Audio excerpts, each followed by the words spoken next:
यदि आपका महीना में बहुत अच्छा कमाई है, लेकिन महीना का एंड आते-आते आपका खर्चा आपका कमाई से ज़्यादा हो रहा है। इसका मतलब पर्सनल फाइनेंस के बारे में आपको जानकारी नहीं है। पर्सनल फाइनेंस का जो सवाल है, जो क्वेश्चन है, उसको जानना आपको बहुत ज़्यादा ज़रूरी है।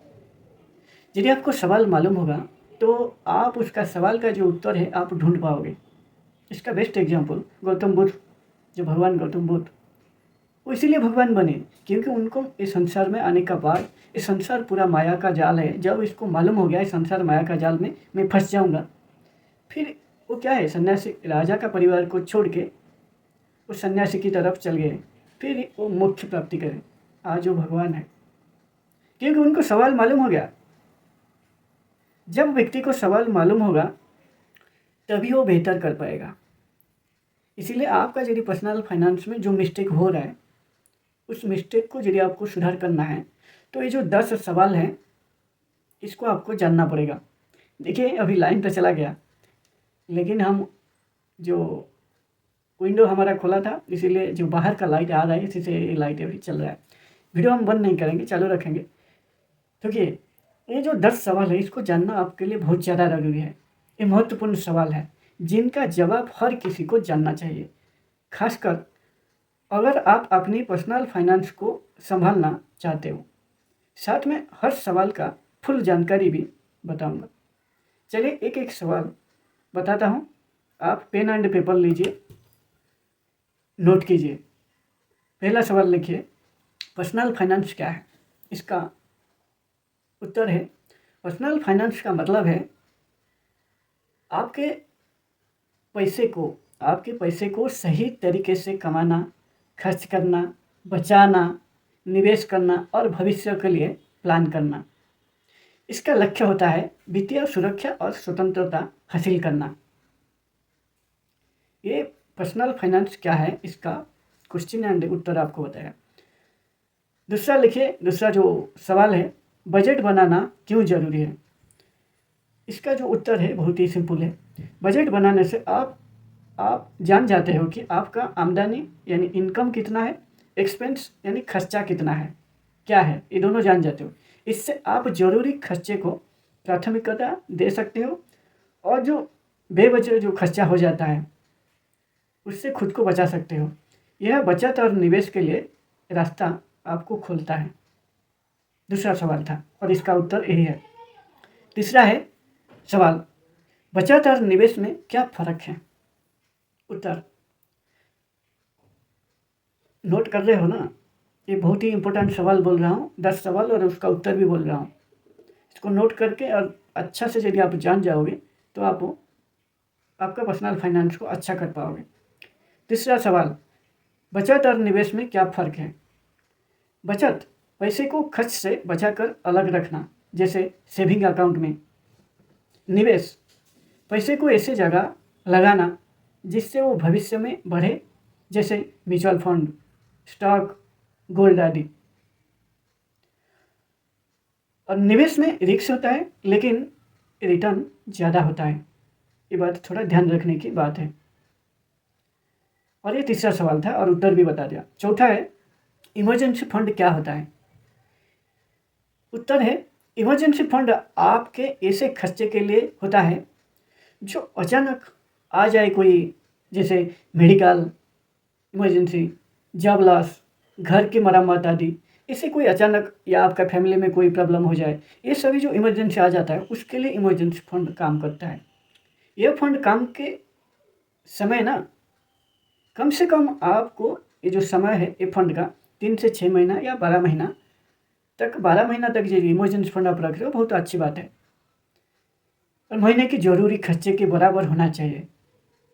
जितना महीना के लिए रखोगे आपका महीना का खर्चा जितना है उसका बराबर होना चाहिए। इसे लिक्विडिटी जगह, जैसे सेविंग अकाउंट, लिक्विडिटी फंड में रखना चाहिए क्योंकि आपको तुरंत पैसा चाहिए और आपको ज़्यादा वोलेटिलिटी नहीं चाहिए। पैसा का जो भी जहाँ पे रखा है वो यदि बहुत ही ऊपर जा रहा है, बहुत ही नीचे जा रहा है, जब आपको ज़रूरत पड़ेगा यदि उस टाइम नीचे है तो आपका पैसा खतरा है ना। इसीलिए वो एक अच्छी जगह में रखना जहाँ पे जल्दी आप लिक्विडिटी ले सको। और 5 जो सवाल है, कर्ज कब लेना सही होता है? क्योंकि आपका फ्रेंड देखा, आपका फ्रेंड लोन लेके कोई आईफोन खरीद लिया, कोई गाड़ी ले लिया और घूमने के लिए बाहर जा रहा है, आप यदि उसी को देख के ट्रैप हो जाओगे अब फिर फंस जाओगे। इसीलिए ये सवाल आपको रखना चाहिए, जानना चाहिए, कर्ज कब लेना सही होता है। उत्तर लिखो।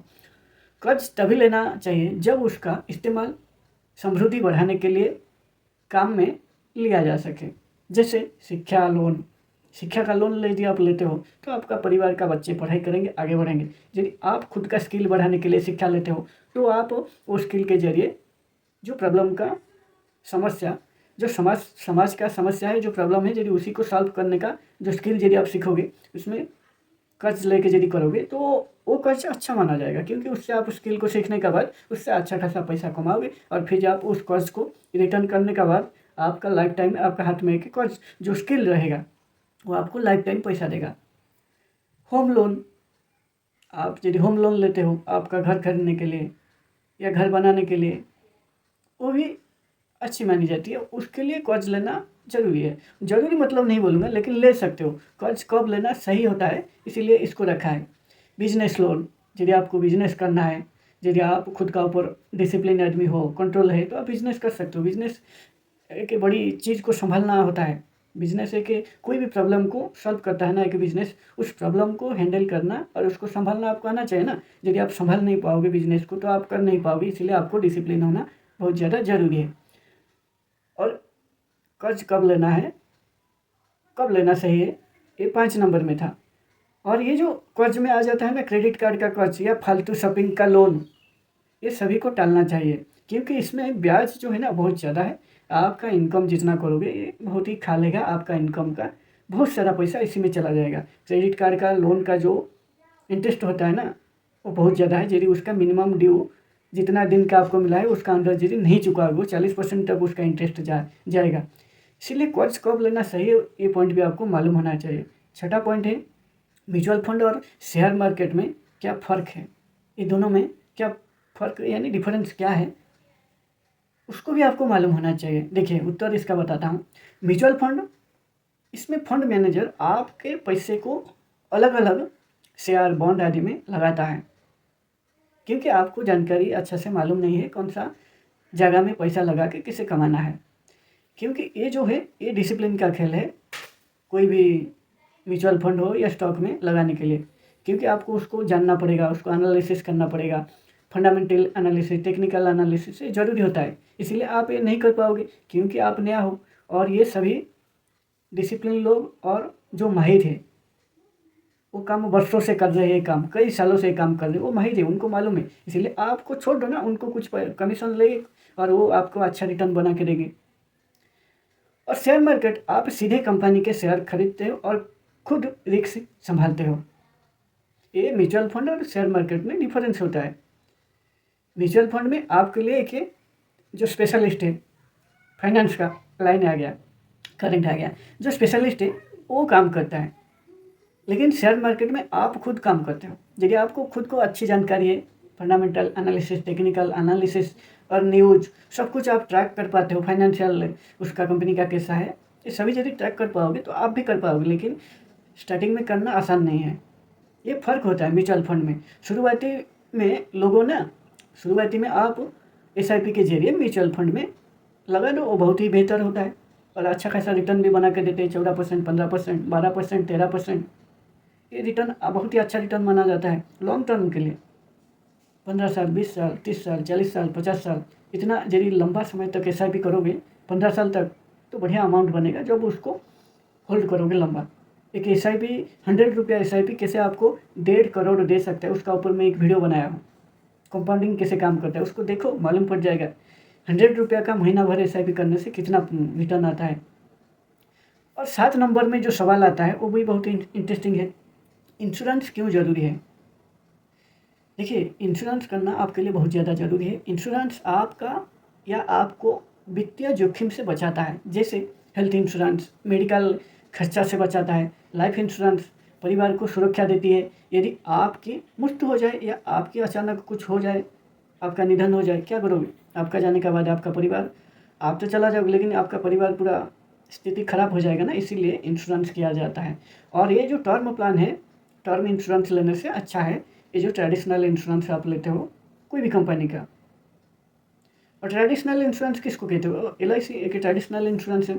आपको उसमें लंबा समय के लिए आप इन्वेस्टमेंट करोगे लेकिन रिटर्न बहुत ही कम आएगा, एक इंश्योरेंस बस मिलेगा। लेकिन टर्म प्लान लेने से आपको सस्ता आता है और वो फ़ायदा भी देता है और वो बहुत ही लाभकारी लाइफ इंश्योरेंस होता है। क्योंकि टर्म इंश्योरेंस में आप जितना जल्दी करोगे 1000-2000 में आपको 2-3 करोड़ का टर्म इंश्योरेंस का प्लान मिल जाएगा। यानी ये यदि कर देते हो, यदि आपका फैमिली को कुछ ज़रूरत पड़े आपका खो जाने का बाद, आपका निधन होने का बाद, ये 2-3 करोड़ ना उनको मिल जाएगा आपका निधन का बाद, यदि आप टर्म इंश्योरेंस किए होंगे, टर्म का जो प्लान का इंश्योरेंस लिया होगा। और जो 8 नंबर में आता है सवाल, नोट कर रहे हो ना? ये वीडियो थोड़ा बड़ा होगा लेकिन ये बहुत ही इम्पोर्टेंट होगा आपका लाइफ के लिए और लास्ट तक ज़रूर देखना। ये 10 सवाल आपका फाइनेंशियली यदि आप कमज़ोर हो आज, इसको देखने के बाद आप ज़रूर सीख जाओगे। 8 नंबर में आता है रिटायरमेंट प्लानिंग कब शुरू करनी चाहिए। ये सबसे इम्पोर्टेंट है।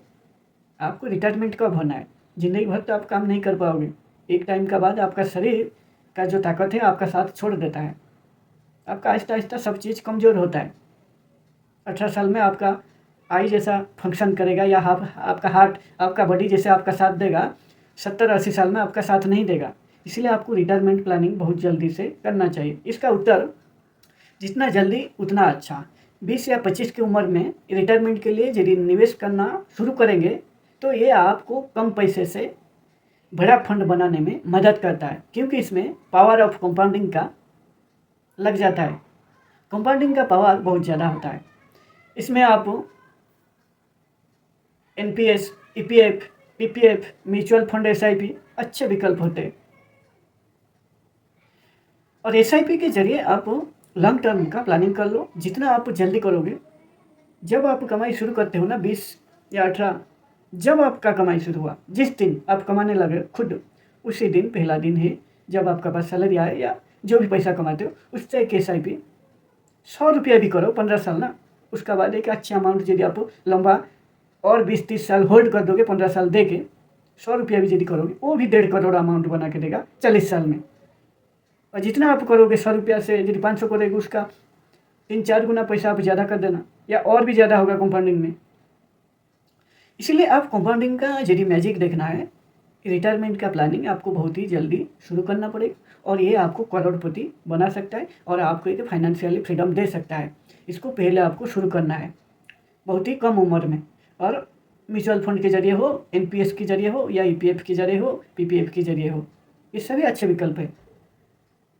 और गवर्नमेंट का जो NPS, EPF, PPF, इसमें गवर्नमेंट का टैक्स का भी छूट मिलेगा। लेकिन म्यूचुअल फंड में जो करोगे उसमें छूट नहीं है। जितना भी आपका रिटर्न आएगा उसमें टैक्स लगेगा। इसमें गवर्नमेंट का कुछ ATC जो सेक्शन है उसके तहत आपको कुछ छूट मिल जाएगा, ये अच्छी है। इसीलिए रिटायरमेंट का प्लानिंग बहुत ही जल्दी आपको शुरू करनी चाहिए। ये 8 नंबर था। 9 नंबर में आता है टैक्स की योजना बनाना। देखिए, आप जितना कमाई करोगे, जब आपका कमाई बहुत ज़्यादा होगा ना, आपको सबसे जो खतरा होगा टैक्स को कैसे बचाना। क्योंकि आप जितना कमाई ज़्यादा होगा, हाई लेवल करोड़ों में होगा, लाखों में होगा, तब आप टैक्स का प्लानिंग आप जरूर करनी चाहिए। क्योंकि सही टैक्स का प्लानिंग से आप अपने टैक्स का जो कम कर सकते हो, ATC अभी जो बोला, ATD आदि के तहत आप टैक्स का जो भी जनरल टैक्स हर कोई दे रहा है उसको, ये दोनों को ATC, ATD आदि को प्रयोग करके आपका टैक्स में बचत कर सकते हो। और ज़रूरी सेविंग और निवेश से भी कर सकते हो। और जो सेविंग करते हो, निवेश करते हो, उससे ये जो टैक्स का प्लानिंग इस दोनों में करनी चाहिए आपको। बिना टैक्स का प्लानिंग से योजना यदि नहीं करोगे, आप योजना बनाओगे तभी जाके उस योजना को अमल करने से, योजना मतलब आपको मालूम होगा तो तभी योजना बनाओगे ना। इसलिए ये सवाल है, इसको जानने के बाद आप ज़रूर ये सभी सर्च करना। ATC, ATD क्या होता है टैक्स का। यदि आप बहुत ज़्यादा कमेंट करोगे इस वीडियो में ATC, ATD क्या है, टैक्स का बारे में बचाओ, कैसे बचाना है, टैक्स प्लानिंग करना है, हम एक वीडियो एनालिसिस करके ChatGPT, जेमिनी का सहारा लेके हम आपको बता देंगे। लेकिन इस सवाल आपको मालूम होगा तभी तो आप कर पाओगे ना, आपका इच्छा होगा कुछ जानने के लिए। इसीलिए इस सवाल को बताना आपके लिए ज़रूरी था। और ELSS, PPF, LIC, health insurance जैसे विकल्प जितना है उसमें टैक्स आप बचा सकते हो। म्यूचुअल फंड या स्टॉक मार्केट में निवेश कैसे करना, इस सभी में आप टैक्स बचा सकते हो। इसीलिए आपको कौन सा जगह में लगाने से टैक्स बचता है उसको भी आपको जानना चाहिए। जैसे बोला है 3 ELSS, PPF, LIC, health insurance जैसी ये जो विकल्प है इसमें आप टैक्स बचा पाओगे यदि आपको टैक्स का योजना कैसे बनाना है मालूम होगा। और लास्ट में आता है नेटवर्थ क्या है, क्यों जानना चाहिए। देखिए उत्तर इसका, नेटवर्थ आपका कुल एसेट, कुल लायबिलिटी कितना है। एसेट मतलब आपके पास जो संपत्ति कितना है अभी, और लायबिलिटी का मतलब कर्जा कितना है। ये दोनों से यदि आप एसेट से कर्जा को माइनस करोगे जो आपका बचेगा वो आपका नेटवर्थ है। मान लीजिए आपका संपत्ति अभी आप जितना mutual fund, stock market, PPF, LIC, ELSS और भी जो स्कीम है उसमें EPF, PPF, NPS ये सभी में लगा के जो भी आपका एसेट बनाया है, घर खरीदा है, ज़मीन खरीदा है या गोल्ड कुछ आपका पास है, ये टोटली मिल के आप टोटली अभी एसेट आपका पास 3 करोड़ है। और यदि आपका लायबिलिटी 1.5 करोड़ का है तो आपका नेटवर्थ हो गया 1.5 करोड़। नेटवर्थ जानना बहुत ही जरूरी है आपका, यानी आप कितना अभी कर्जे में हो या आप एसेट बना चुके हो, इसको नेटवर्थ कहा जाता है। और ये बताता है कि आपकी वित्तीय स्थिति क्या है, नेटवर्थ बताता है। समय समय पर इसे जानना जरूरी है ताकि आप देख सके कि आप आगे बढ़ रहे हो या नहीं। ये जो 10 सवाल था, ये 10 सवाल को हर किसी को जानना बेहद ज़रूरी है और आप जान चुके हो। और पेपर एंड पेन में आप नोट जरूर बनाया होगा। और ये चलिए अभी कुछ एक्स्ट्रा टिप भी आपको दे देता हूँ ताकि आपका और अच्छा काम में आ जाए। फाइनेंस का जो गोल्डन नियम है उसको बताता हूँ। पहले बचाओ फिर खर्च करो। ये हमेशा आपका लाइफ में उतारना। यदि आप वेल्थी बनना है, मुकेश अंबानी का जैसा वेल्थी बनना है या बड़ा मतलब पैसा कमाना है, बहुत ज़्यादा पैसा कमाना है और आपका 7वीं पीढ़ी तक, आपका आने वाला पीढ़ियों को काम कर यानी पैसा आप बहुत दे के जाना चाहते हो तो आप पहले बचाओ फिर खर्च करो। ये जो स्कीम है इसको आपका जीवन में लगाना पड़ेगा और अपने पैसे को काम पर लगाओ, वरना ज़िंदगी भर पैसे के लिए काम करते रहोगे। यदि पहले बचाओ फिर खर्च करो, यदि इसको अप्लाई करोगे, ये जो दूसरा लाइन बोला इससे आप बच जाओगे। यदि आप पहला लाइन फुलफिल नहीं करते हो तो यही होगा, अपने पैसे के लिए ज़िंदगी भर काम करोगे, पैसा आपके लिए काम नहीं करेगा। पैसा यदि आपके लिए काम करेगा तो पहले बचाओ फिर खर्च करो। ये नियम आज से लागू करो।